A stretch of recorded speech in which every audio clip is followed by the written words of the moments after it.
Good morning everyone, कैसे हैं आप सभी। आई होप आप सभी बहुत अच्छे होंगे और बहुत अच्छे से आप लोग अपनी लाइफ और पढ़ाई को एंजॉय कर रहे होंगे। सो आज है 4 जनवरी 2024, daily current affair by SSR. तो चलिए स्टार्ट करते हैं आज का सेशन। आज का सेशन बहुत ज़्यादा इंपॉर्टेंट है और इंटरेस्टिंग भी रहने वाला है।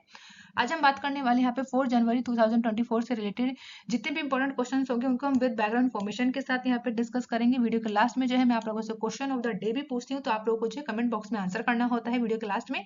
साथ ही हम लोग जो है वीडियो के लास्ट में ही हम डिस्कस करते हैं स्टैटिक जीके को, जिसमें हम जो है उन सभी क्वेश्चंस को यहाँ पे डिस्कस करते हैं जिन्हें जो है कभी ना कभी किसी न किसी एग्जाम में पूछे गए हैं और आने वाले टाइम पे भी पूछे ही जाएंगे। ठीक है, तो आज जो है यहाँ पे हम पॉलिटी के कुछ क्वेश्चन है उनको यहाँ पे कवर करेंगे। ठीक है, तो देखिए आपको वीडियो के लास्ट तक बने रहना है, वीडियो को लाइक करना है। अगर आप मेरे चैनल पर न्यू है तो सबसे पहले जो है आप लोग वीडियो को लाइक कर दीजिएगा, चैनल को सब्सक्राइब कर दीजिएगा, बेल आइकन पे हिट कर दीजिएगा ताकि जो भी वीडियोस आए उन सभी की नोटिफिकेशन आप तक पहुंचे। और वीडियो को गाइस प्लीज शेयर भी जरूर कीजिए ताकि जो है करंट अफेयर से रिलेटेड जो है सभी लोगों के पास जो है ये वीडियो जाए और ज्यादा से ज्यादा लोग जो है इस बेसिकली इस वीडियो से लोग जो है ज्यादा से ज्यादा लोग जुड़ पाए। तो चलिए अब देर न करते हुए स्टार्ट करते हैं आज का सेशन। आप सभी को जो है कमेंट बॉक्स में लिखना है जय हिंद जय भारत। और यहाँ हम सबसे तो चलिए सबसे पहले कर लेते हैं क्विक रिवीजन। तो यहाँ हम करेंगे क्विक रिवीजन जो कि होगा आपका ये 3 जनवरी से रिलेटेड। तो स्टार्ट करते हैं। अभी हाल ही में किस देश के द्वारा जो है एक्सपो सेट को लॉन्च किया गया है? तो भारत के द्वारा, यानी भारत की जो कंपनी है इसरो के द्वारा जो है 1 जनवरी 2024 को जो है एक्सपो सेट को लॉन्च किया गया है। इसका काम क्या रहेगा? तो ये अंतरिक्ष में जाएगा और अंतरिक्ष में जाने के बाद जो है ये ब्लैक होल के ऊपर जो है ये रिसर्च करेगा और जो है इस इसरो के साथ जो है जो भी डेटा इकट्ठा करता है वो साझा करने वाला है। तो आपको याद रखना है। साथ ही अभी किस देश में जो है अभी 7.6 तीव्रता के साथ भूकंप आया है? तो जापान में आया और यहाँ की स्थिति बहुत ज्यादा खराब हो गई है। आप सभी को पता है जापान को बेसिकली जो है भूकंप का दूसरा घर भी कहा जाता है। और आपको बताना है जापान के जो कैपिटल है वो क्या है? तो जापान की कैपिटल बताइए जल्दी से कमेंट बॉक्स में कि जापान की कैपिटल का क्या नाम है। वहीं केंद्रीय रिजर्व पुलिस बैंक यानी सीआरपीएफ के महानिदेशक कौन नियुक्त किए गए हैं? तो इनका नाम है अनीस दयाल सिंह। कौन है? अनीस दयाल सिंह, जो कि अभी केंद्रीय रिजर्व पुलिस बल के कौन बने हैं? महानिदेशक बने हैं। वहीं किस देश की जो क्वीन है इनका नाम है मार्गरेट द्वितीय ने जो है पद छोड़ने का यहाँ पे जो है घोषणा कर दिया है, ऐलान कर दिया। इनका नाम है डेनमार्क। तो डेनमार्क की जो क्वीन है मार्गरेट द्वितीय के द्वारा जो है अपने पद से इस्तीफा जो कि पद को छोड़ने की बात की गई है, ध्यान रखिएगा।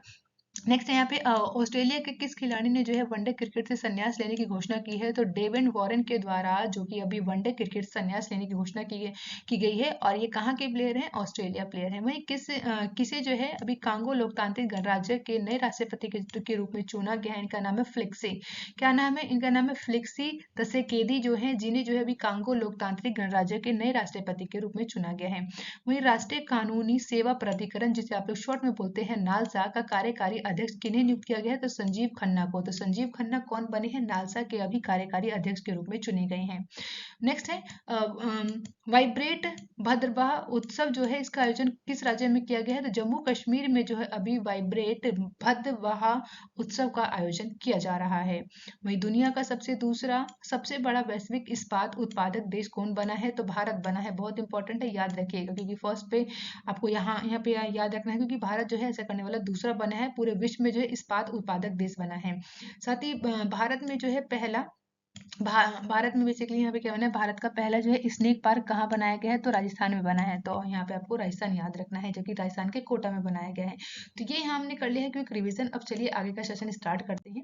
तो आज है 4 जनवरी है 2024 है, daily current affair by SSR. तो फर्स्ट क्वेश्चन की बात करें तो अभी हाल ही में जो है डीआरडीओ ने कब अपना स्थापना दिवस बनाया है? तो डीआरडीओ के द्वारा जो है अपना फाउंडेशन डे को सेलिब्रेट किया गया है। डीआरडीओ की फुल फॉर्म क्या है? तो याद रखिए, डिफेंस रिसर्च डेवलपमेंट ऑर्गेनाइजेशन जो है इसकी फुल फॉर्म है। इसके द्वारा जो है अपनी 3 जनवरी 2024 को जो है अभी डीआरडीओ के द्वारा जो है अपना स्थापना दिवस यानी फाउंडेशन डे को मनाया गया है। आइए बात करते हैं इसकी बैकग्राउंड इन्फॉर्मेशन की। तो आपको याद रखना है इसी के साथ कि रक्षा अनुसंधान और विकास संगठन, जो कि हिंदी में बोलते हैं, इंग्लिश में याद रखना है डिफेंस रिसर्च डेवलपमेंट ऑर्गेनाइजेशन, जिसने जो है अभी 1 जनवरी 2023 को अपना 65वां स्थापना दिवस मनाया है। साथ ही भारत सरकार के रक्षा मंत्रालय के तहत जो है प्रमुख एक रक्षा अनुसंधान और विकास एजेंसी है, कोई पूछे कि डीआरडीओ क्या है, तो भारत की बेसिकली जो इंडियन गवर्नमेंट है ये किसके अंडर काम करती है, पहले तो ये याद रखिएगा। तो रक्षा मंत्रालय के अंडर जो है ये वर्क करती है। साथ ही ये एक प्रमुख रक्षा अनुसंधान और विकास एजेंसी है, यानी कि जो भी वेपन्स बनाने का जो भी काम होता है वो कौन करता है, डीआरडीओ ही करती है, ठीक है। तो इसको आपको याद रखना है। साथ ही भारतीय सेना के लिए जो है डीआरडीओ की पहली परियोजना को भी याद रखेंगे, जिसने जो है सतह से हवा में मार करने वाली इस जो कि मिसाइल थी, इसको क्या बोलते हैं, सैम थी, इसको बेसिकली प्रोजेक्ट क्या नाम दिया गया था, तो प्रोजेक्ट इंडिगो इसका नाम दिया गया था। तो ये आपसे पूछ लिया जाएगा कि प्रोजेक्ट इंडिगो जो है किस बेसिकली ऑर्गेनाइजेशन संबंधित है, तो याद रखिएगा डीआरडीओ से संबंधित है। और ये क्या काम करती है, क्या काम करेगी, इसके तहत जो वो बनाई गई थी, मिसाइल बनाई गई थी, इसका नाम क्या है, तो याद रखिएगा सतह से ये बेसिकली काम क्या करेगी, जो कि सतह से लेकर हवा में मार करने वाली मिसाइल थी, जो कि डीआरडीओ के द्वारा बनाई गई थी और पहली परियोजना थी। वहीं इसका उद्देश्य जो है भारत को जो है महत्वपूर्ण रक्षा प्रौद्योगिकी और प्रणालियों में जो है आत्मनिर्भर बनाने का काम करता है। कौन, डीआरडीओ ही करता है। इसकी स्थापना कब हुई थी, तो 3 जनवरी को हुआ था। और ईयर याद रखेंगे 1958 में जो है इसे स्थापित किया गया था। इसका मुख्यालय कहाँ है, नई दिल्ली में है। और इसके वर्तमान में अध्यक्ष कौन है, कई एग्जामों में पूछा गया और पूछा भी जाएगा, तो समीर वी कामत। कौन है, समीर वी कामत, जो कि डीआरडीओ के कौन बने हैं, अध्यक्ष बने हैं। तो ये आगे भी पूछा जा सकता है क्योंकि डीआरडीओ इंपॉर्टेंट है, ठीक है ना। तो याद रखिएगा इसके बारे में। तो देखिए सबसे पहले हम यहाँ बात करते हैं सेकंड क्वेश्चन की। तो सेकंड क्वेश्चन से पहले मैं आप लोगों को बोल दूं कि अगर आप लोगों ने वीडियो को लाइक नहीं किया तो पहले वीडियो को लाइक कर दीजिए। देखो वीडियो को लाइक करने का पर्पस ये होता है कि इससे ना मुझे बहुत ज़्यादा मोटिवेशन मिलता है। तो आप जो वीडियो को लाइक करते हैं और वीडियो पे जो कमेंट करते हैं ना, वो मुझे बहुत अच्छा लगता है। तो आप लोगों से एक छोटी सी रिक्वेस्ट है, आप जो वीडियो को लाइक जरूर कीजिए और कमेंट कीजिए और वीडियो को शेयर कर दीजिए, ताकि जो है कई लोगों तक जो है ये इन्फॉर्मेशन पहुंचे जो कि करंट अफेयर से रिलेटेड है। तो आई होप जो है आप लोग जरूर बातों को समझेंगे और आप वीडियो को लाइक और शेयर जरूर करेंगे। चलिए बात करते हैं सेकंड क्वेश्चन की। तो अभी हाल ही में जो है हट्टी समुदाय को अनुसूचित जनजाति का दर्जा दिया गया है और ये किस राज्य से संबंधित है। तो ये तो आपको लोगों को पता चल गया कि एक हट्टी समुदाय है जो कि क्या है, एक अनुसूचित जनजाति है, जिसे जो है अभी इसे बेसिकली जो शेड्यूल्ड ट्राइब का जो है दर्जा दिया गया है। और ये किस राज्य से संबंधित है ये याद रखिएगा। तो आपको याद रखना है हिमाचल प्रदेश यहाँ पे करेक्ट ऑप्शन होगा, तो ऑप्शन ए करेक्ट है। तो हट्टी समुदाय जिसे जो है अभी अनुसूचित जनजाति का दर्जा दिया गया है और ये हिमाचल प्रदेश से संबंधित है, ऑप्शन ए बिल्कुल करेक्ट है। आइए बात करेंगे बैकग्राउंड इन्फॉर्मेशन की। तो हाल ही में जो है हिमाचल प्रदेश सरकार के द्वारा सिरमौर जिले के ट्रांसगिर क्षेत्र में हट्टी समुदाय को जो है अनुसूचित जनजाति का दर्जा देने की बेसिकली यहाँ पे अधिसूचना को जारी कर दिया गया है। उत्तराखंड की बात करें तो उत्तराखंड में जो जोनसार बावार क्षेत्र है उसके तर्ज पर जो है बेसिकली अभी हट्टी समुदाय को भी अनुसूचित जनजाति का दर्जा दिया गया है। इससे पहले जो है यहाँ पर ट्रांसगिरी क्षेत्र में जो निवास कर रही थी जोनसार बावार क्षेत्र के जो भी जनजाति हैं, उनको भी जो है एसटी को जो है एसटी दर्जा जो है बेसिकली दे दिया गया था। कब, तो 1967 में जो है उन्हें ये दर्जा दे दिया गया था। लेकिन अब जो है हट्टी समुदाय को भी एसटी का दर्जा दे दिया गया है। तो इनमें बेसिकली क्या होता है, जो शेड्यूल्ड ट्राइब होती हैं वो क्या होती है, जो पिछड़ी होती हैं उन लोगों को जो है आगे, यानी कि जो बेसिकली इसमें बोला जाया है कि जो है समान लोगों की तरह जो है यहाँ पे व्यवहार करने में यहाँ पे लेके आया जाता है, उनके एजुकेशन से संबंधित, ताकि वो लोग भी जो है एक अच्छी तरीके से जीवन को यहाँ पे जी सके, ठीक है। तो इसीलिए जो है यहाँ पर एसटी का दर्जा दिया जाता है, ताकि उनके साथ एक अच्छा व्यवहार किया जाए और वो भी जो है समाज में एक अच्छे से वो जीवन जी सके अपने बच्चों के साथ, उनकी एजुकेशन को लेकर, उनकी हेल्थ को लेकर। तो बहुत सारी ऐसी चीजें होती हैं, इसलिए जो अभी हिमाचल प्रदेश सरकार के द्वारा जो है अनुसूचित जनजाति का दर्जा दे दिया गया किसे, हट्टी समुदाय को।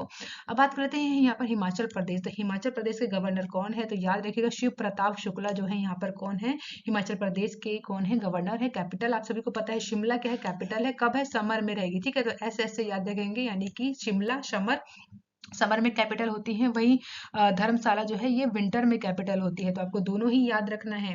साथ ही चीफ मिनिस्टर की बात करें तो इनका नाम क्या है, सुखविंदर सिंह सुक्खू जो है यहाँ के चीफ मिनिस्टर हैं हिमाचल प्रदेश के। तो बहुत इंपॉर्टेंट है, हट्टी समुदाय आपको याद रखना है। और यहाँ के बेसिक इन्फॉर्मेशन याद रखिएगा। हिमाचल प्रदेश के governor Shiv Pratap Shukla, capital Shimla, summer जो कि समर के टाइम होती है, धर्मशाला जो कि विंटर टाइम में होती है, और चीफ मिनिस्टर सुखविंदर सिंह सुक्खू जो है, ठीक है। तो इतना आपको याद रखना है। अब देखिए यहाँ पे हम बात कर लेते हैं, एक बार मैप में देख लेते हैं हिमाचल प्रदेश है कहाँ। तो देखिए ये है हिमाचल प्रदेश, तो यहाँ हमने बॉर्डर को यहाँ पे रेड पेन से यहाँ पे ड्रॉ कर लिया है। तो ये क्या है आपका हिमाचल प्रदेश, जो कि नॉर्थ रीजन में बेसिकली आप लोग देख पाएंगे यहाँ पर हिमाचल प्रदेश को। यहाँ पे आप लोग देखेंगे नॉर्थ में ये आपका बेसिकली लद्दाख से बॉर्डर को टच करता है, जम्मू कश्मीर से, पंजाब से, और यहाँ पे हरियाणा से, उत्तराखंड से भी, और यहाँ पे आप देखेंगे उत्तर प्रदेश से। ठीक है, तो उत्तराखंड और उत्तर प्रदेश से देखिए यहाँ पे बेसिकली जो है कितने राज्यों से आप लोगों से क्वेश्चन पूछा जा सकता है कि कितने राज्यों से जो है यहाँ पर हिमाचल प्रदेश बॉर्डर को टच करता है। तो आपको बताना है। अब तो मैंने आप लोगों को मैप में भी दिखा दिया, आप लोग कमेंट बॉक्स में जरूर बताइएगा मुझे कि जो हिमाचल प्रदेश है वो कितने राज्यों से, फिर बोलिए कितने राज्यों से जो है बॉर्डर को टच करता है। और बेसिकली आपको तो एक यहाँ पे से अच्छे से शो हो रहा होगा, और यहाँ पे आप लोग देख पाएंगे ये चाइना से जो बेसिकली जो है यहाँ पर इंटरनेशनल बाउंड्री को यहाँ पे टच करता है। तो ये यहाँ पे हमने बात कर ली हिमाचल प्रदेश से रिलेटेड सभी बातों को। अब बात कर लेते हैं नेक्स्ट क्वेश्चन, जो कि है थर्ड। हाल ही में जो है अभी किसे जो है एम एस स्वामीनाथन पुरस्कार से सम्मानित किया गया है। तो एम एस स्वामीनाथन अवार्ड जो है किन्हें दिया गया है, तो इनका नाम याद रखिएगा, बी आर कम्बोज। क्या नाम है, B R Kamboj. Option C बिल्कुल करेक्ट है। जिनकी इमेज आप लोग देख रहे हैं इन्हीं का नाम है बी आर कम्बोज, जिन्हें जो है अभी एम एस स्वामीनाथन अवार्ड से नवाजा गया है। क्यों नवाजा गया है, इसकी बैकग्राउंड इन्फॉर्मेशन को डिटेल में समझेंगे। अगर आपको वीडियो अच्छी लगे सबसे पहले लाइक कर दीजिएगा और चैनल को सब्सक्राइब कर लीजिएगा। देखिए अब यहाँ पे हम बात कर लेते हैं इसकी बैकग्राउंड फॉर्मेशन की। तो आपको पता है चौधरी चरण सिंह हरियाणा कृषि विश्वविद्यालय के कुलपति है प्रोफेसर बी आर कम्बोज, जिन्हें जो है कृषि विज्ञान के क्षेत्र में उनको जो है वैज्ञानिक और विस्तार विशेषज्ञ के रूप में जो है एक मान्यता प्राप्त प्रतिष्ठित एम एस स्वामीनाथन पुरस्कार से सम्मानित किया गया है। साथ ही कर्नाटक के राज्यपाल जिनका नाम है थावर चंद गहलोत के द्वारा जो है मध्य प्रदेश के ग्वालियर में राजमाता जो कि आप लोगों को पता है जिनका नाम है विजय राज सिंधिया, जिनके द्वारा है कृषि विश्वविद्यालय में वन हेल्थ वन वर्ल्ड का आयोजित एक अंतरराष्ट्रीय सम्मेलन में ये पुरस्कार को दिया गया। साथ ही ये विशेष समिति के द्वारा जो है प्रोफेसर बी आर कम्बोज का चयन किया गया। कम्बोज को जो कृषि के क्षेत्र में उनकी उत्कृष्ट उपलब्धियों को समानता सम्मानित करने के लिए जो है इसीलिए जो है इन्हें एम एस स्वामीनाथन पुरस्कार से नवाजा गया है। आप सभी को पता है एम एस स्वामीनाथन कौन है, बहुत इंपॉर्टेंट है ये पर्सनैलिटी भी, बहुत आपको याद रखना है इनके बारे में। सबसे पहले जान लेते हैं इनके बारे में कि एम एस स्वामीनाथन पुरस्कार के बारे में जान लेते हैं क्या है। तो ये trust of advancement of agriculture science के क्षेत्र में जो है डॉक्टर एम एस स्वामीनाथन सम्मिलित के द्वारा जो है कृषि के नेतृत्व में डॉक्टर एम एस स्वामीनाथन पुरस्कार दिया जाता है। सिंपल से याद रखेंगे ये जो है डॉक्टर एम एस जो स्वामीनाथन पुरस्कार है ये आपका एग्रीकल्चर के फील्ड में दिया जाने वाला पुरस्कार है, जो कि सबसे प्रतिष्ठित पुरस्कार माना जाता है। इस पुरस्कार की जो है यहाँ पे शुरुआत की बात करें तो किस वर्ष हुआ था, 2004 में जो इसकी शुरुआत कर दी गई थी। भारत में जो है खाद्य सुरक्षा और स्थिरता सहित जो है कृषि में क्षेत्र और वैश्विक प्रभाव डालने के लिए प्रतिष्ठित व्यक्तियों के जीवन के योगदान को जो यहाँ पे मान्यता देने के लिए जो है इस पुरस्कार से उस व्यक्ति को जो है सम्मानित किया जाता है। पहला पुरस्कार जो है भारत के तत्कालीन मान्य राष्ट्रपति जिनका नाम क्या था, डॉक्टर एपीजे अब्दुल कलाम के द्वारा जो है शांति के लिए नोबेल पुरस्कार विजेता डॉक्टर नॉर्मिंग इन बोरगोई, जिनको जो है 15 मार्च 2005 को दिया गया था।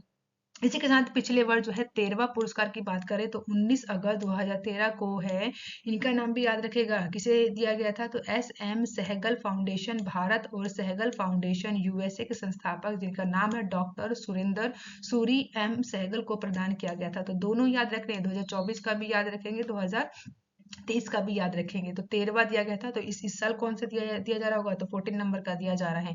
और आपको पता है अभी कि एम एस स्वामीनाथन जिनके द्वारा जो है अभी जो है इनके 28 सितंबर 2023 को इनका निधन हो गया है। तो इतना आपको याद रखना है एम एस स्वामीनाथन के बारे में, और ये कब दिया गया, पहली बार कब दिया गया, बहुत इंपॉर्टेंट है, ये एग्जाम में पूछा भी जाएगा, तो आपको जो है इतना याद रखना है। साथ ही बात करते हैं नेक्स्ट क्वेश्चन, जो कि है फोर्थ। अभी हाल ही में जो है किस देश के द्वारा राष्ट्रीय प्रतीक बनाया गया है हिम तेंदुआ को। तो हिम तेंदुआ को जो है अभी राष्ट्रीय प्रतीक बनाया गया किसके द्वारा, तो याद रखिएगा किर्गिस्तान के द्वारा। तो ऑप्शन बी क्या होगा यहाँ पे करेक्ट होगा। ठीक है, तो किर्गिस्तान जिसने जो है अभी राष्ट्रीय प्रतीक के रूप में अभी हिम तेंदुआ को अपना राष्ट्रीय प्रतीक बनाया है। तो ये देख सकते हैं आप लोग इमेज में। आइए बात करते हैं इसकी बैकग्राउंड इन्फॉर्मेशन की। तो हिम तेंदुआ जिसे आप लोग स्नो लेपर्ड बोलते हैं, अब जो है मध्य एशियाई देश जो कि आपको पता है सेंट्रल एशिया के द्वारा जो है किर्गिस्तान जो कि सेंट्रल एशिया का ही देश है, इसके द्वारा जो है अपना राष्ट्रीय प्रतीक बनाया गया है अभी हिम तेंदुआ को। किर्गिस्तान ने जो है वर्ष 1991 में सोवियत संघ के विघटन के बाद अपनी स्वतंत्रता को हासिल किया है। आप लोगों को सभी सभी को पता होगा इस बारे में, क्योंकि यहाँ पे जो कि राष्ट्रपति है जिनका नाम है सादिर जापारोव के द्वारा जो है 30 दिसंबर 2023 को जो है अभी इस संबंध में जो है एक डिग्री पर हस्ताक्षर किए गए। उनके द्वारा घोषणा की गई कि जो है इनके द्वारा जो है अपना एशिया का जो कि इनके द्वारा बोला गया कि जो कि ये क्या करेंगे, हिम तेंदुआ को अपना राष्ट्रीय प्रतीक बना रहे हैं। तो किर्गिस्तान के द्वारा बनाया जा रहा है। इनके राष्ट्रपति कौन है, सादिर जापारोव। ठीक है, इसी के साथ यहाँ पे राष्ट्रपति के बेसिकली जो किर्गिज गणराज्य के जो मंत्रिमंडल हैं उनके द्वारा जो है हिम तेंदुआ को एक राष्ट्रीय प्रतीक के रूप में स्वीकार करने और उसकी आबादी और परिस्थिति तंत्र की रक्षा करने के लिए विभिन्न स्तरों पर प्रतीक के रूप में इनका उपयोग करने और एक लोगो और विकल्प तैयार करने के लिए यहाँ पर वैकल्पिक यहाँ पे जो है इनके द्वारा क्या किया गया है कि इनके द्वारा बेसिकली जब से इनके द्वारा जो घोषणा की गई है कि ये लोग क्या करेंगे, हिम तेंदुआ को अपना राष्ट्रीय प्रतीक बनाएंगे। तो किसी को भी आप लोगों ने देखा होगा कि कोई भी अगर किसी भी कंट्री का कोई भी सिंबल बनता है तो उसके पीछे ना बहुत सारे बैकग्राउंड में ना काम चल रहे होते हैं। जैसे कि अगर क्या होगा कि अगर प्रतीक बनाया जाना है तो उसका लोगो सेट किया जाएगा, कैसे कैसे जो है उसे कहाँ कहाँ पर यूज क्या करना है, तो बहुत सारी चीजों में कैसे कैसे यूज करना है, सिंबल को कैसे बनाना है, तो उस चीज के ऊपर काम किया जाएगा। इसलिए जो है वैश्विक हिम तेंदुआ और पारिस्थितिक तंत्र संरक्षण कार्यक्रम के वैचारिक सामग्री को प्रभाषित करने के निर्देश भी दिए हैं। यानी कि जो कि बेसिकली हिम तेंदुआ के ऊपर जो काम करता है ना, जो कि संरक्षण जो कि एक संगठन बना रखा है, उनसे भी जो है यहाँ पर विचार विमर्श करने की बात की गई है। और उसी के बाद जो है ये लोग अपना राष्ट्रीय प्रतीक को यहाँ पे बनाएंगे। और क्यों बना रहे हैं, क्योंकि आप सभी को पता है जो हिम तेंदुआ है उनकी जो आबादी है वो कम है, उसीलिए जो है अभी किर्गिस्तान के द्वारा हिम तेंदुआ को अपना राष्ट्रीय प्रतीक बनाने की बात की गई है। तो आइए बात करते हैं इसकी बैकग्राउंड इन्फॉर्मेशन की। तो सबसे पहले जान लेते हैं वैज्ञानिक नाम क्या है। तो हिम तेंदुआ का वैज्ञानिक का नाम क्या है, तो पैंथेरा अनकिया। पैंथेरा अनकिया जो है वैज्ञानिक नाम है। और अगर हम बात करें शीर्ष शिकारी के रूप में, तो हिम तेंदुआ जो है खाद्य श्रृंखला में शीर्ष शिकारी के रूप में अपनी स्थिति को मतलब यहाँ पे देख सकते हैं कि बरकरार रखता है। साथ ही इसमें सुरक्षा की बात करें तो आप सभी को पता है हिम तेंदुआ जो है यहाँ पर अगर हम बात करें इसमें IUCN के द्वारा विश्व संरक्षण प्रजातियों की लिस्ट में जो है ये रेड लिस्ट में शुमार है। इसके अलावा जो है लुप्त प्रजातियों में अंतरराष्ट्रीय व्यापार कन्वेंशन में जो है ये भी यहाँ पर फर्स्ट लिस्ट में शामिल है। इसी के साथ भारतीय वन्य जीव संरक्षण अधिनियम 1972 की जो है आर्टिकल 1 है, अनुसूची 1 जो है शेड्यूल 1 में भी यहाँ पर शामिल किया गया, क्योंकि ये जो ऐसी प्रजाति है जो कि खत्म ना हो जाए पूरी तरीके से, इसलिए जो है इसे रेड लिस्ट में डाल रखा है ताकि जो है इसके ऊपर ध्यान दिया जाए। कहाँ कहाँ पर, IUCN के द्वारा, भारत में भी आप लोग को याद रखना है भारतीय वन्य जीव अधिनियम के अंतर्गत भी डाल रखा है, वहीं CITEC के द्वारा भी डाल रखा है। आवास की बात करें तो ये मध्य एशिया के पहाड़ी इलाकों में ये जो है विशाल रूप में आप लोग को यहाँ पे देखने को मिलेगा। वहीं हम बात करें भारत में, तो भारत की बात करें तो लद्दाख, हिमाचल प्रदेश, उत्तराखंड और सिक्किम जैसे क्षेत्रों को भी कवर करता है। तो आप लोग को जो है यहाँ पे भी आप लोग को हिम तेंदुआ देखने को मिल सकता है। ये तो देखिए यहाँ बात कर लें, अगर हम लोग भारत के संरक्षण के प्रयास किया किए गए, तो याद रखिए कि भारत सरकार के द्वारा जो है हिम तेंदुआ की पहचान जो है उच्च हिमालय के रूप में एक प्रजाति के रूप में किया गया। वहीं भारत के द्वारा जो है 2013 में विश्व हिम तेंदुआ एवं पारिस्थितिक तंत्र संरक्षण के कार्यक्रम के रूप में भी हिस्सा लिया गया। वहीं हिमालय संरक्षण की बात करें तो अक्टूबर 2020 में जो है हिम तेंदुआ की रक्षा के लिए शुरू किया गया एक सामुदायिक स्वयं सेवक कार्यक्रम है, जिसे जो है भारत सरकार के द्वारा शुरू किया गया। इसी के साथ 2019 में बात करें तो स्नो लेपर्ड पॉपुलेशन असेसमेंट और फर्स्ट नेशनल प्रोटोकॉल को भी लॉन्च किया गया, ताकि इससे जो है आबादी की निगरानी की जा सके, ताकि कितनी इनकी जो बेसिकली आबादी है कैसे बढ़ रही है या फिर घट रही है, इसके ऊपर यहाँ पे जो है नजर रखी जा सके। वहीं हिम तेंदुआ परियोजना, जो कि इस परियोजना को वर्ष 2009 में जो है हिम तेंदुआओं के लिए निवास और स्थान का संरक्षण करने के लिए समावेशी व सहभागी दृष्टिकोण को बढ़ावा देने के लिए शुरू किया गया। क्या, हिम तेंदुआ परियोजना 2009 में। इसी के साथ हिम तेंदुआ संरक्षण प्रजनन कार्यक्रम, जो कि आपको याद रखना है कहाँ कहाँ चलाएगा, तो यह याद रखिएगा Padmaja Naidu Himalayan zoological park, Darjeeling और हिमाचल बंगाल के माफ कीजिएगा पश्चिम बंगाल के में भी जो है यहाँ पर हिम तेंदुआ संरक्षण प्रजनन कार्यक्रम की शुरुआत की गई। तो इतना आपको याद रखना है कि भारत में भी क्या क्या संरक्षण चल रहे हैं हिम तेंदुआ से संबंधित। नेक्स्ट क्वेश्चन है फिफ्थ, हाल ही में अभी किसने 2024 से ब्रिक्स की अध्यक्षता संभाली है। तो याद रखिएगा 2024 में जो ब्रिक्स की अध्यक्षता कौन संभालेगा, तो रसिया के द्वारा संभाले जाने वाली बात की गई है कि ऑप्शन बी क्या होगा यहाँ पे करेक्ट होगा। तो रसिया ऑप्शन बी बिल्कुल करेक्ट होगा यहाँ पे, ऑप्शन बी। तो ये बात करते हैं बैकग्राउंड इन्फॉर्मेशन की। तो आपको याद रखना है इस साल की अध्यक्षता कौन करेगा ब्रिक्स की, तो याद रखिएगा रशिया के द्वारा किया जाना है। अगर हम बात करें ब्रिक्स में कौन कौन से देश शामिल हैं, तो भारत है, रसिया है, चीन है, दक्षिण अफ्रीका है, ब्राजील जैसे देश इसमें शामिल है। तो ब्रिक्स जो है आपको ये भी याद रखना है, ब्रिक्स में वो देश शामिल है जो कि विकासशील देशों का एक समूह है। अगर हम बात करें ब्रिक्स जो कि उभरती अर्थव्यवस्थाओं जैसे कि ब्राजील, रसिया, भारत, चीन और दक्षिण अफ्रीका समूह का एक संक्षिप्त रूप है। अगर आपसे कोई पूछे, सबसे पहले ये याद रखिएगा, आपको ये याद रखना है जो सबसे पहले इसमें ना जो कि दक्षिण अफ्रीका है ना, ये इसमें जुड़ा हुआ नहीं था। इसमें कौन था, ब्रिक्स थे, ठीक है ना, ब्रिक्स था, ठीक है। क्या नाम था, ब्रिक था, जो कि ब्रिक नाम दिया गया था किसके द्वारा, ये भी याद रखिएगा 2001 में जो है ब्रिटिश अर्थशास्त्री जिनका नाम है जिम ओनिल के द्वारा जो है ब्राजील, रसिया, भारत और चाइना यानी 4 उभरती अर्थव्यवस्था जो कि ये 4 देश हैं, इन देशों की जो उभरती अर्थव्यवस्था है इनके नाम पर ही ब्रिक नाम दिया गया था। किसके द्वारा, 2001 में ब्रिटिश अर्थशास्त्री हैं जिनका नाम है जिम ओनिल, ठीक है। बाद में क्या होता है यहाँ पर 2007 में 2010 में माफ कीजिएगा 2010 में जो है यहाँ पर दक्षिण अफ्रीका को जो है ब्रिक में जो है शामिल कर लिया जाता है। फिर ये बाद में क्या नाम हो जाता है इसका, ब्रिक्स हो जाता है। तो ब्रिक्स याद रखिएगा 2007 में यहाँ पे जो है साउथ अफ्रीका जुड़ा है, 2010 में जुड़ा है। वहीं 2006 में जो है ब्रिक को जो है विदेश मंत्रियों की पहली बैठक के दौरान जो है इसे औपचारिक रूप दे दिया गया था कि इस प्रकार का एक संगठन है जो कि ऐसे ऐसे काम करेगा, ठीक है। तो इसके बारे में याद रखिएगा। यहाँ मैंने आपको बता दिया है कि पहले ब्रिक था और फिर 2010 में जाके एस यानी कि इसमें क्या जुड़ा, एस जुड़ा यानी कि साउथ अफ्रीका इसमें जुड़ा है 2010 में। इसी के साथ जो है ब्रिक्स जो है विश्व के 5 सबसे बड़ी विकासशील देशों का साथ एक साथ लेके आने का काम करता है, जहां पर जो है वैश्विक आबादी की बात करें तो 41% है, वैश्विक सकल घरेलू उत्पाद की बात करें तो 24% है, साथ ही वैश्विक व्यापार की बात करें तो 16% जो है प्रतिनिधित्व करते हैं ये 5 बड़े देश जो कि विकासशील देशों में आते हैं। तो ब्रिक्स के बारे में इंपॉर्टेंट है, याद रखिएगा। जर्मनी के जो कि बेसिकली यहाँ पे ब्रिटिश के जो अर्थशास्त्री हैं इनका नाम भी याद रखिएगा जिनका नाम है जिम ओनिल के द्वारा ब्रिक्स शब्द गढ़ा गया था। ये बहुत इंपॉर्टेंट है जो कि 2001 में किया गया था, ठीक है। नेक्स्ट क्वेश्चन की बात करें जो यहाँ पे 6 है, तो अभी हाल ही में किस देश के बीच जो है डेजर्ट साइक्लोन 2024 सैन्य अभ्यास को आयोजित किया गया है, तो भारत और संयुक्त अरब अमीरात के साथ जो है अभी डेजर्ट साइक्लोन 2024 का मिलिट्री एक्सरसाइज है, इसका आयोजन किया गया है। ऑप्शन सी करेक्ट होगा यहाँ पर। बात करें अगर हम लोग यहाँ पर डेजर्ट साइक्लोन की, तो डेजर्ट साइक्लोन जो है ये एक सैन्य अभ्यास है जो कि भारत और संयुक्त अरब अमीरात की सेनाओं के मध्य किया जाता है, जो कि इसका अभ्यास जो है आपका 2 जनवरी से लेकर 15 जनवरी 2024 तक किया जाना है। ये कहाँ पर इसका आयोजन होगा, तो राजस्थान के थार मरुस्थल में इसका आयोजन किया जाएगा। डेजर्ट साइक्लोन 2024 के तहत जो है आने वाले संयुक्त अभ्यासों के उद्देश्य से शहरी अभियानों में श्रेष्ठ अभ्यासों को साझा करने और उन्हें सिखाकर पारिस्थितिक बेसिकली जो है पारस्परिकता को बढ़ावा देने की बात की गई है। यानी कि दोनों जब मिलिट्री जो है ना, अगर एक साथ कोई मिलिट्री जो है एक्सरसाइज कर रही है, बेसिकली इतना पर्पस होता है दोनों जो है कुछ ना कुछ एक दूसरे से सीखे सिखाएं, इसलिए जो है ये आयोजन किया जाता है। और इस साल कहाँ पर हो रहा है, राजस्थान में हो रहा है, थार मरुस्थल में हो रहा है, ठीक है।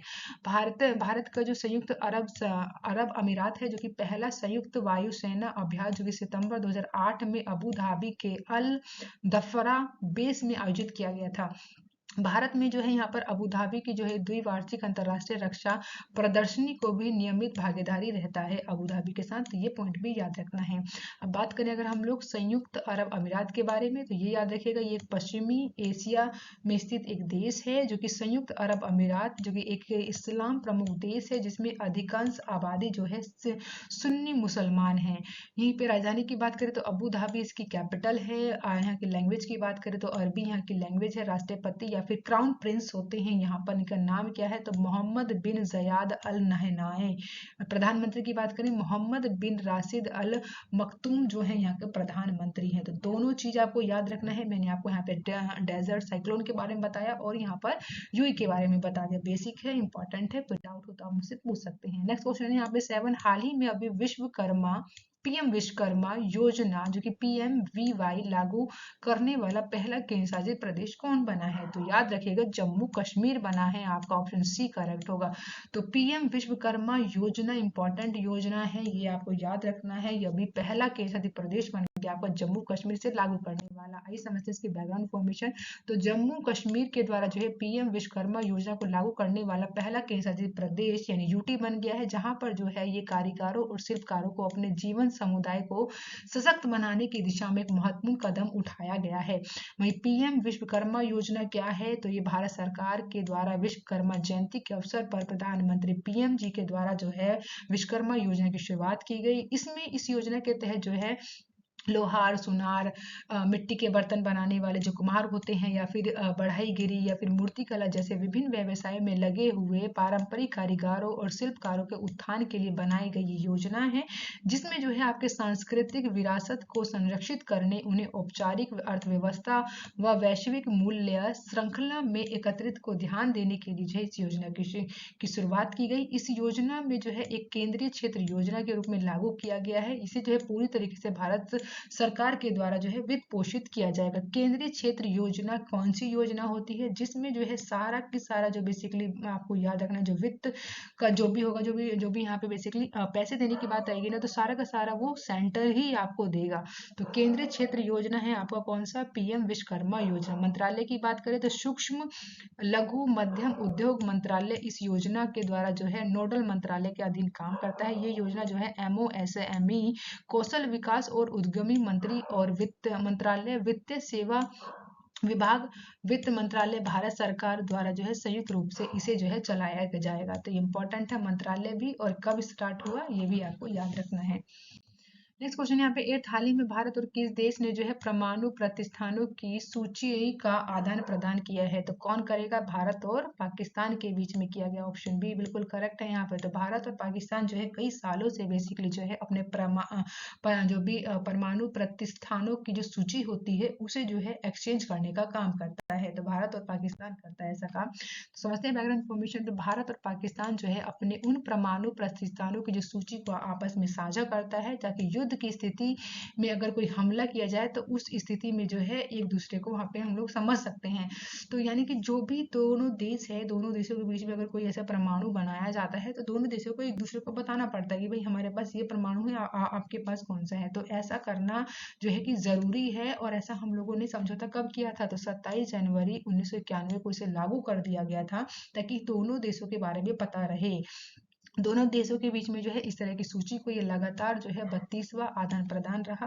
पहला हमने कब किया था, तो 1 जनवरी 1992 को किया था, यानी 1992 को किया था, जो कि परमाणु स्थापना और सुविधा, परमाणु ऊर्जा अनुसंधान, रिएक्टर, ईंधन निर्माण, या फिर यूरेनियम संवर्धन, या फिर आइसोटोपो पृथक्करण हो। तो इस प्रकार की कुछ इस प्रकार के आप लोग देख सकते हैं यहाँ पर परमाणु ईंधन दिए गए हैं। तो हम लोगों के द्वारा क्या किया गया, भारत और पाकिस्तान के द्वारा यहाँ पर 27 जनवरी 1991 को हम लोगों के द्वारा जो है एक समझौता किया गया था, ताकि दोनों देशों के बीच में जो भी न्यूक्लियर बेसिकली जो भी हम लोग परमाणु बम बनाते हैं, कुछ भी बनाते हैं अगर हम लोग, तो दोनों देशों को जो है बताना पड़ेगा। तो दोनों देश जो है हर साल ऐसा काम करते हैं। तो ऐसा करना इस बार जो हमने किया 32वां किया है, तो ये याद रखना है आपको। नेक्स्ट क्वेश्चन है 9 क्वेश्चन, बहुत इंपॉर्टेंट है ये गर्ल्स के लिए। मेरी तरफ से तो बहुत ज़्यादा खुशी की बात है, मैं तो बहुत ज़्यादा खुश हूँ पर्सनली, क्योंकि भारत में ऐसा पहली बार हो रहा है जो कि पूर्ण गर्ल्स सैनिक स्कूल का उद्घाटन किया जा रहा है। तो फर्स्ट जो है बेसिकली अब भारत में भी पहली बार ऐसा होगा कि पूरी तरीके से जो है लड़कियों के लिए जो सैनिक स्कूल का उद्घाटन किया गया है। भारत में कहाँ पर किया गया है, तो ये याद रखिएगा, उत्तर प्रदेश में किया गया। तो ऑप्शन ही करेक्ट है यहाँ पर। तो उत्तर प्रदेश में बेसिकली जो है अभी भारत के पहले पूर्ण गर्ल्स सैनिक स्कूल का उद्घाटन कर दिया गया है। तो आप लोगों के लिए बहुत अच्छी बात है गर्ल्स के लिए। तो देखिए यहाँ पर जो है आपको याद रखना है, उत्तर प्रदेश में जो मथुरा जिले के वृंदावन में जो अखिल भारतीय बालिका सैनिक स्कूल का उद्घाटन किया गया है। तो रक्षा मंत्री जिनका नाम है राजनाथ सिंह के द्वारा किया गया है। इस स्कूल का नाम क्या है, तो नाम याद रखिएगा, संविदा गुरुकुलम गर्ल्स सैनिक स्कूल। ठीक है, तो इसका जो बेसिकली उत्तर प्रदेश में जो है इसका उद्घाटन कर दिया गया है मुख्यमंत्री योगी आदित्यनाथ जी के द्वारा। तो ये भी आपको याद रखना है। ऐसा कब किया गया था, तो 2019 में जो है सैनिक स्कूलों में जो है लड़कियों के प्रवेश को मंजूरी दी गई। और देखो हमारे जो देश है, कितने साल हो गए हमारे देश को आज़ादी को, और अब जाके देखो यहाँ पर हमें जो है यहाँ पर लड़कियों के लिए बेसिकली जो है एक प्रॉपर यहाँ पे अब जाके लड़कियों के लिए ही जब स्कूल बनाया जा जा रहा है, सैनिक स्कूल बनाया जा रहा है। तो ये महिला सशक्तिकरण की बात करें तो आप लोग अब देख सकते हैं कि 2019 में हमें मंजूरी मिली है, उसके बाद 2023 या हम बोल सकते हैं कि 2024 में बेसिकली जो है इसका उद्घाटन होता है। कहाँ पर? उत्तर प्रदेश के मथुरा जिले में। जिला का कौन कौन सा जिला है? वृंदावन जिले में। तो इम्पोर्टेंट है, ये भी याद रखिएगा। वहीं सैनिक स्कूल के बारे में हम लोग बात करें तो सैनिक स्कूल सोसाइटी की बात करें तो यहाँ पे पंजीकरण अधिनियम जो है 1860 के तहत जो है पंजीकृत संस्था है, जो कि 1961 में भारत के तत्कालीन रक्षा मंत्री जो कि कौन थे? वी के कृष्ण मेनन के द्वारा जो है भारतीय सैन्य अधिकारियों के बीच जो है क्षेत्रीय और वर्ग असंतुलन को संबोधित करने के लिए कार्यक्रम को भी स्थापित किया गया था। ये तो तब की बात है, लेकिन फिलहाल चलो देर आए दुरुस्त आए, लेकिन यहाँ पे बेसिकली जो है सैनिकों के लिए बेसिकली जो गर्ल्स के लिए जो सैनिक स्कूल खोल दिया गया है। तो इम्पोर्टेंट है, आप लोगों को अच्छे से पढ़ाई करनी है और सैनिक भी बनना है। तो यहाँ आपको इसके बारे में याद रखना है। नेक्स्ट क्वेश्चन यहाँ पे 10, तो अभी हाल ही में किसने जो है पावर ग्रिड के सीएमडी के रूप में कार्यभार को संभाला है? तो याद रखिएगा किन्हें दिया गया है ये कार्यभार? तो इनका नाम है आर.के. त्यागी। क्या नाम है इनका? आर.के. त्यागी को बेसिकली जो है अभी पावर ग्रिड के सीएमडी के रूप में चुना गया है। तो इनका नाम याद रखिएगा जिनके में। तो देखिए यहाँ बैकग्राउंड इन्फॉर्मेशन को समझे तो आपको याद रखना है जो power grid corporation of India limited है, ये क्या क्या है? महारत्न जो कंपनियां होती है उनमें से एक कंपनी है। तो रविंद्र कुमार त्यागी को बेसिकली जो है अभी यहाँ पे सीएमडी बनाया गया है, और इससे पहले कौन थे? तो इनका नाम क्या था? श्रीकांत कदीकुप्पा का स्थान लेंगे। अब बात कर लेते हैं हम पावर ग्रिड कॉर्पोरेशन के बारे में। तो पावर ग्रिड कॉर्पोरेशन जो कि ऑल इंडिया लिमिटेड के द्वारा भारत सरकार का एक शेड्यूल ए यानी कि महारत्न यानी सार्वजनिक क्षेत्र का एक उद्गम है, जो कि इसकी स्थापना की बात करें तो कंपनी अधिनियम 1956 के तहत जो है 23 अक्टूबर 1989 को जो है national power transmission corporation limited के रूप में किया गया था। तो 1992 की बात कर रहे हैं, जो इसे जो है power grid corporation of India limited का नाम दिया गया, इसे दोबारा से इसका रीनेम किया गया। पावर ग्रिड वह सूचीबद्ध कंपनी है जिसमें जो भारत सरकार के द्वारा इसमें जो है 51.34% की हिस्सेदारी है। ये हिस्सेदारी की बात करें तो ये निवेशक व जनता के पास होती है। और वहीं मुख्यालय की बात करें तो गुरुग्राम में जो है इसका बेसिकली पावर ग्रिड का क्या है, याद रखेंगे, हेडक्वार्टर है। तो ये बेसिक बातें रही, आपको ये भी याद रखना है ये किसकी जगह पे आ रहे हैं। तो रविंद्र कुमार त्यागी श्रीकांत कदीकुप्पा के स्थान पर आ रहे हैं, ठीक है, तो ये भी याद रखेंगे। अब बात कर लेते हैं भारत की महारत्न कंपनियां। तो आप लोग जो है इसे एक बार लिस्ट में देख लेंगे। जैसे 13 कंपनियां हैं कुल, तो भारत में जो है कुल कितनी महारत्न कंपनियां हैं? 13 है। कौन कौन सी है आप सभी के सामने है। तो भारत हैवी इलेक्ट्रॉनिक्स लिमिटेड है, भारत पेट्रोलियम कॉर्पोरेशन है, कोल इंडिया लिमिटेड है, गैस अथॉरिटी ऑफ इंडिया है, हिंदुस्तान पेट्रोलियम कॉर्पोरेशन है, इंडिया ऑयल कॉर्पोरेशन लिमिटेड है, नेशनल थर्मल पावर कॉर्पोरेशन है, तेल और प्राकृतिक गैस निगम है, power grid corporation of India है, steel authority of India limited है, पावर फाइनेंस कॉर्पोरेशन है, ग्रामीण विद्युतीकरण निगम लिमिटेड है, और ऑल इंडिया लिमिटेड है। तो यहाँ पे ईयर भी दिए गए हैं, ये भी आप लोग अच्छे से एक बार जो है अच्छे से रीड कर लीजिएगा। और कुल पूछा जाए तो 13 महारत्न कंपनी। चलिए बात करते हैं यहाँ पर, हम लोग लास्ट वीडियो में मैंने आप लोगों से क्वेश्चन पूछा था। तो अभी हाल ही में केंद्र सरकार के द्वारा भारत तिब्बत सीमा पुलिस का महानिदेशक किन्हें बनाया गया? तो राहुल रसगोत्रा को बनाया गया है। तो राहुल रसगोत्रा का नाम याद रखेंगे। साथ ही आज का जो क्वेश्चन क्या है, तो क्वेश्चन ऑफ द डे क्या रहेगा? तो हाल ही में जो है राष्ट्रीय कानूनी सेवा प्राधिकरण यानी नालसा के कार्यकारी अध्यक्ष के रूप में किन्हें चुने गए हैं? ऑप्शन आप सभी के सामने, करेक्ट ऑप्शन आपको कमेंट बॉक्स में बताना है। अब बात कर लेते हैं यहाँ पर हम लोग स्ट्रेटेजी के बारे में। तो आज हम यहाँ बात करेंगे इंडियन पॉलिटी के बारे में। तो इंडियन पॉलिटी के वो क्वेश्चन जो कि कभी न कभी किसी न किसी एग्जाम में पूछे गए हैं, तो उनका जो है यहाँ पर रिवाइज करना तो बनता है। तो यहाँ बात करेंगे अस्थायी लोकसभा अध्यक्ष को क्या कहा जाता है? प्रोटम स्पीकर कहते हैं। क्या कहते हैं? प्रोटम स्पीकर कहा जाता है, अस्थायी लोकसभा अध्यक्ष को कहते हैं।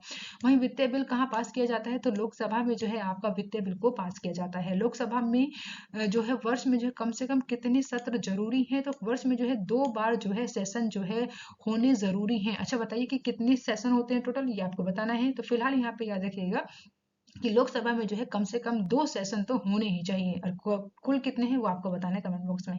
लोकसभा के प्रथम आम चुनाव कब हुए? तो 1992 में जो है भारत में लोकसभा के प्रथम आम चुनाव कराए गए थे। वहीं लोकसभा का सदस्य बनने के लिए न्यूनतम आयु कितनी होनी चाहिए? 25 वर्ष होनी चाहिए, सभी को पता है। नीति निदेशक तत्वों का क्रियान्वयन जो है किस पर निर्भर करता है? सरकार के पास उपलब्ध संसाधनों पर, यानी डीपीएसपी जो है हमारा, जो कि भाग 4 में दिया गया है संविधान के, वो किसके ऊपर निर्भर करते हैं? तो सरकार के पास कितने उपलब्ध संसाधन हैं इसके ऊपर निर्भर करते हैं। वहीं संविधान का रक्षक किसे बनाया गया है, तो उच्चतम न्यायालय को जो है संविधान का रक्षक बनाया गया है। वहीं उपराष्ट्रपति जो है उपराष्ट्रपति को जो है किसका समान वेतन मिलता है, तो लोकसभा अध्यक्ष के समान जो है उपराष्ट्रपति को क्या मिलता है, यहाँ पर वेतन मिलता है। भारत में लगातार 2 बार उपराष्ट्रपति कौन रहे थे, इनका नाम है सर्वपल्ली राधाकृष्णन, जो कि लगातार 2 बार जो है उपराष्ट्रपति के पद पर रहे थे। भारत में प्रथम उपराष्ट्रपति कौन थे, तो सर्वपल्ली राधाकृष्णन ही थे। देखो दोनों क्वेश्चन कितने इंपॉर्टेंट है, 2 बार लगातार कौन रहे, तो सर्वपल्ली राधाकृष्णन। पहली बार कौन बने, तो सर्वपल्ली राधाकृष्णन ही बने। वहीं राज्यसभा का पदेन अध्यक्ष कौन होता है, तो उपराष्ट्रपति जो होता है राज्यसभा का पदेन अध्यक्ष होता है। तो यहाँ पे कुछ पॉलिटी के वो क्वेश्चन थे जो कि कभी ना कभी किसी एग्जाम में पूछे गए, तो उनका भी हमने एक बार रिवीजन कर लिया है। आपको वीडियो कैसी लगी, आपको ये जो है आपको कमेंट बॉक्स में बताना है और वीडियो को शेयर करना है। Thank you for watching guys, मिलते हैं नेक्स्ट वीडियो में। आप लोग खुश रहिए, सुरक्षित रहिए, मस्त रहिए और अच्छे से पढ़ाई कीजिएगा भाई। वीडियो को लाइक और शेयर करना मत भूलिए। Bye bye guys and take care.